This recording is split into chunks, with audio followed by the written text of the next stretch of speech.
We are online all the time. With every click we make, thousands of third-party vendors can analyze the data trail we leave behind.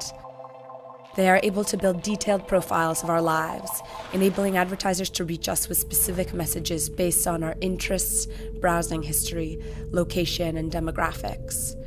Yet most consumers have little awareness that this is happening. How are we being tracked, and what is done with our data?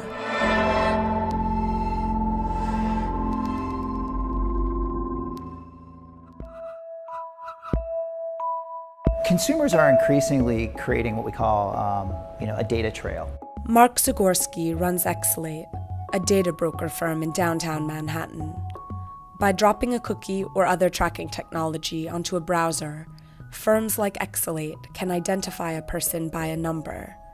This number is used to track an individual as they move from website to website, enabling data brokers to build a rich profile of a consumer's online behavior that is valuable to advertisers. Whether it's through a mobile device, through a tablet, through a set-top box, or through a PC, all of those devices are generating information, creating a very rich profile on a consumer that creates a super relevant opportunity for marketers to reach them based on those interests as well.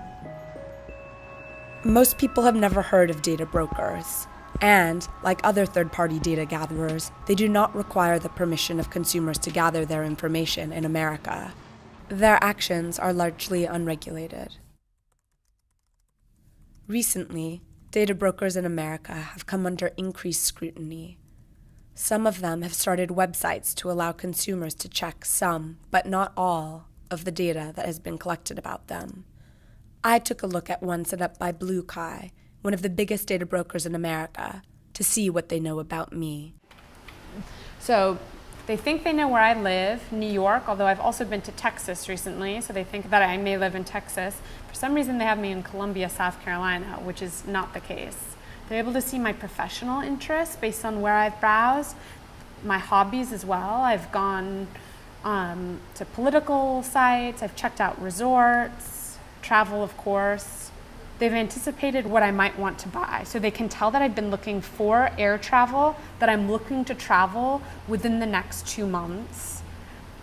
They can tell that I'm looking to travel economy. They can tell what day of the week I've been looking for travel, the Thursday and the Sunday. They can tell airports that I've been looking at departing from, so Houston, Texas, Athens. I've been looking at a vacation to go there later in the fall.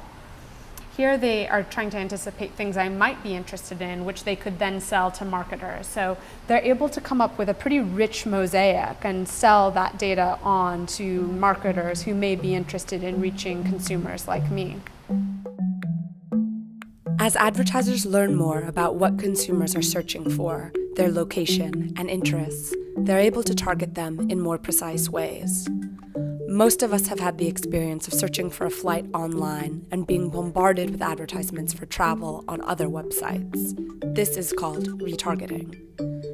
A whole market has developed where firms are able to buy advertising space within milliseconds and buy the attention of specific sorts of users. This is called real-time bidding. Jim Caruso is an executive at Varick Media Management, which uses algorithms to buy advertising impressions in near real time for advertisers who want to reach consumers.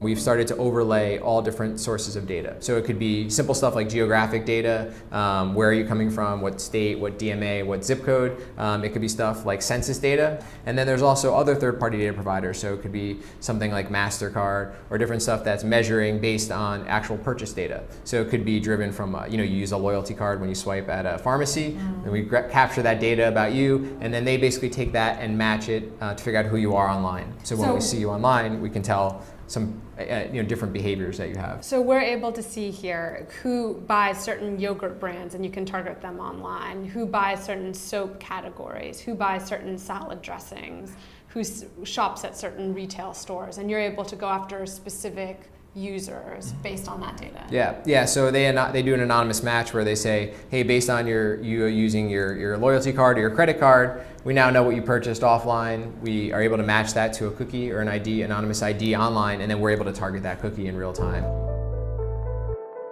Technology has clearly given advertisers greater power, but it also raises questions about our privacy as consumers. Most people worry about the privacy of their data, but the majority of consumers do not fully understand how their digital footprints are being traced. John Leibowitz is the former head of the Federal Trade Commission, a bit of America's government that regulates consumer privacy. So if I go on Amazon or I go on Netflix, it's okay that they collect information from me while I'm on their site. They might direct me to a movie I like or a book I want to read.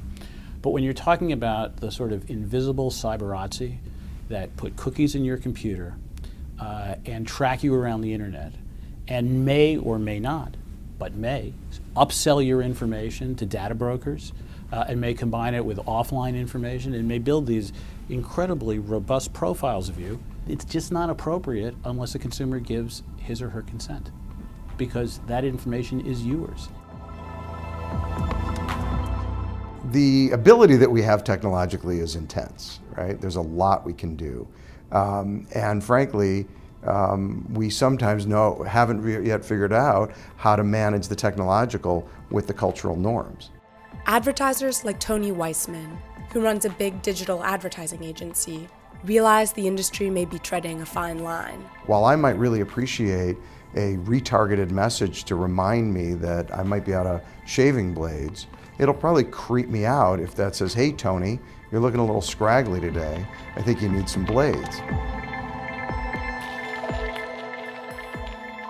We are extremely careful about the creep factor because one unhappy customer will tell 1,000. One person who feels that their data has been abused, even when it hasn't been, but the perception is that it's been abused, will be very public about that.